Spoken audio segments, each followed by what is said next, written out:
Al-Mahdi, Ahad, Ahmad, Muhammad, Al-Mahdi. Itulah rahasia kenapa sudut Ka'bah ada 4. Sekarang akan disempurnakan dengan imam akhir zaman yang Nabi katakan ismuhu ismi, ismuhu yuwati ismi. Hadis Abu Dawud, hadis sahih. Bismillahirrahmanirrahim. Keutamaan zikir kolbu. Kolbu itu tempat Allah menatap. Siapa yang menyebut nama Allah di kolbu, maka Allah pasti ridha kepadanya. Jika kita tahu isi hati pasangan kita di kolbunya ada selain nama kita, ridha enggak? Cemburu enggak? Allah ghayurun, Allah maha pencemburu. Maka orang yang mengisi kolbunya dengan nama Allah, lawan cemburu, Allah ridha. Yarda anna, Allah akan ridha kepada kita. Kalau Allah sudah ridha, antum baru terbersih di kolbu, Allah kasih. Kenapa sudah doa nggak dikasih? Karena di kolbu belum ada namanya. Maka tabunglah nama Allah di kolbu, ambillah ilmunya dari ahli talqin zikir. Di sini ada ahli zikir, ambil ilmu dari mereka. Saya cuma sesekali ke sini, tidak mungkin memimpin antum berzikir. Ngaji kepada mereka, ya. Terus zikir ruh itu ihsan. Yang pertama, ihsan kedua itu zikir qalbu. Yang pertama, anta abudallah ka'annaka tara. Engkau ibadah seakan memandangnya. Apa yang dipandang? Disebutkan dalam Al-Quran bahwa Allah menyebut dirinya wajhu rabbika dzil jalali wal ikram. Apa yang dimaksud wajah? Wajah itu adalah Allah menatap dirinya, ke dalam dirinya disebut ahadiyah. Kul huwallahu ahad. Allahu samad samadiyah.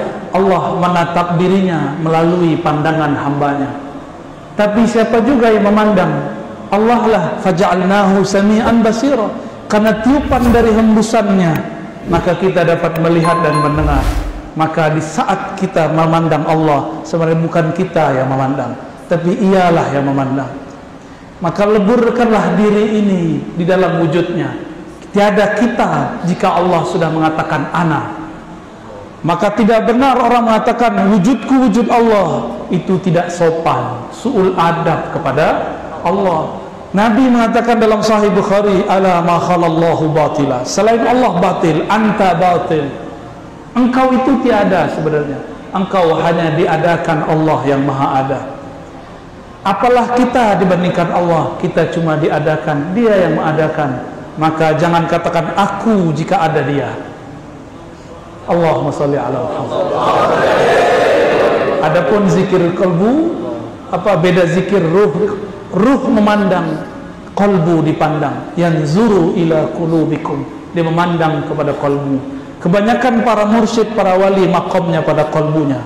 Hanya wali ghaus di akhir zaman yang sampai kepada makom ruh yang mutlak. Maka dia memandang setiap saat. Semoga kita bertemu beliau di akhir zaman. Amin ya Rabbi. Roh diserahkan kemana? Roh diserahkan kemana? Ruh kan diserahkan kepada yang meniupkan ruh. Siapa yang meniupkan ruh? Allah mengatakan aku nafakhtu, sang aku serahkan kepadanya. Itulah yang disebut berpulang. Maka kita kasih simbol Ahad, Ahmad, Muhammad. Tapi di akhir zaman ada Imam Al-Mahdi, maka lengkaplah 4 sudut Ka'bah. Al-Mahdi, Ahad, Ahmad, Muhammad, Al-Mahdi. Itulah rahasia kenapa sudut Ka'bah ada 4. Sekarang akan disempurnakan dengan imam akhir zaman yang Nabi katakan ismuhu ismi, ismuhu yuwati ismi. Hadis Abu Dawud, hadis sahih. Min itrati min waladi Fatimah, dari keturunan Rasulullah. Isim, apa arti isim? Derajatnya, ilmunya, makomnya. Isim kata Imam Al-Bajuri berarti as-sumu, ketinggian darajah. Juga berarti al-wasam, al-alam, tanda-tanda. Maka tanda yang terjadi pada Nabi Muhammad SAW akan terjadi pada Al-Imam Al-Mahdi. Sabar-sabar. Maka jangan anti habaib. karena zuriat beliau dari habaib lah yang akan jadi al-Imam al-Mahdi. Tapi banyak habaib merasa dirinya siapa ya, karena mereka tak tahu diri. Habaib jika tidak belajar kepada wali Allah tidak jadi wali, tapi dia dapat keberkahan dalam tubuhnya karena di darahnya ada darah Rasulullah SAW. Maka kita cinta kepada mereka, kita takzim kepada mereka.